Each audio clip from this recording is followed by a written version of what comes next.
All the other cars didn't really know what to do. They all just stopped, and I'm like, why the hell are they stopping? Like, then saw the black spot on the side of the road, and I was like, oh, there's Bear there.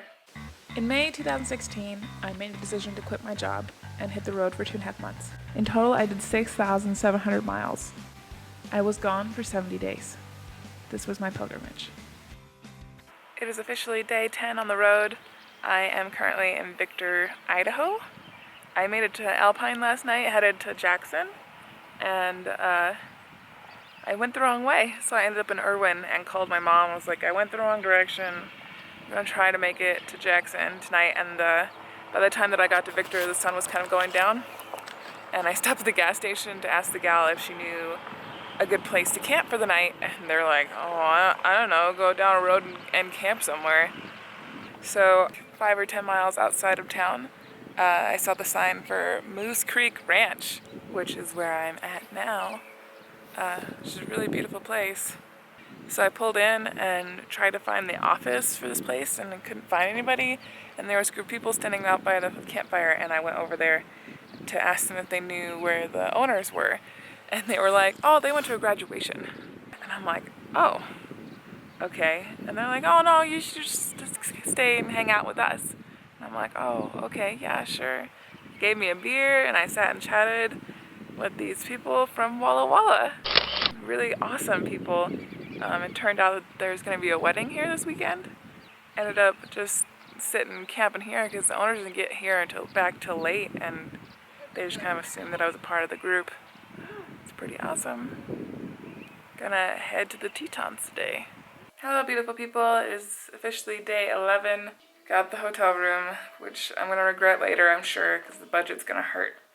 But it's not officially the pilgrimage yet, so I haven't broken any rules. But when you're that tired, you just can't go anymore.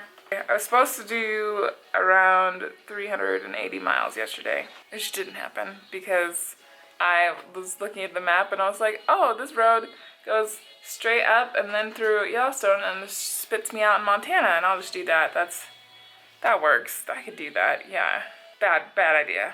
Really, really bad idea. I left Victor yesterday around 11. Went over the Teton Pass to Jackson Hole, Wyoming. It was cool. The visuals are really cool, but oh my god, there were so many people there. Traffic is hell.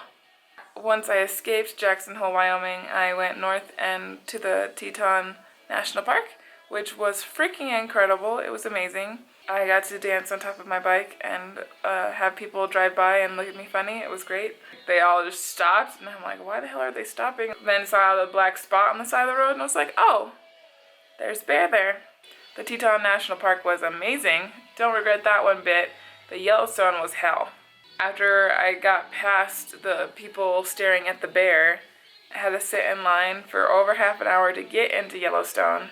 Fortunately, another pair of bikers pulled up next to me. We were talking to me a little bit. And then once I finally got into Yellowstone, I had the luck of being behind everybody who wanted to go 20 through the whole park, including sections where there aren't anything to stop or look at. So I think it took me 4 hours to get through Yellowstone.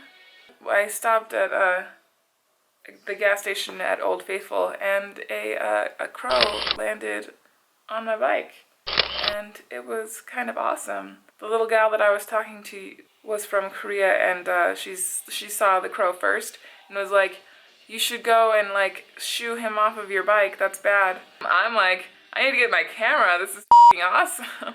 Oh, and my tripod got stolen. Gotta buy a new tripod.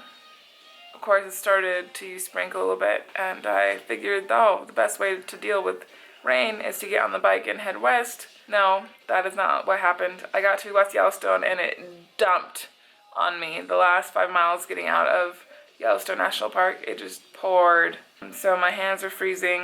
I stopped in West Yellowstone, was like, oh my god, I still have 4 hours to get to Corvallis. I stopped about 20 miles south of Bozeman to call my mom and ask if we knew anybody in Bozeman. She's like, no, we don't know anybody in Bozeman.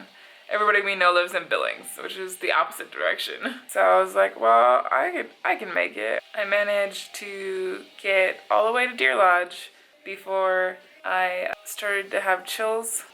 couldn't feel my feet.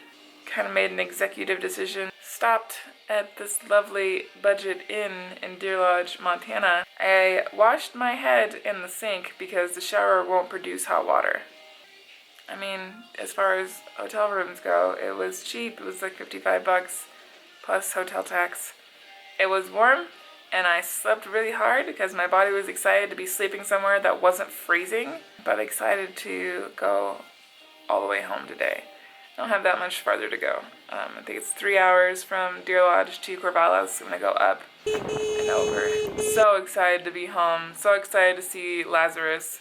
So excited to finish prepping the bike. We have to bleed the brakes and change tires, change the oil, check all the fluids, put crash bars on.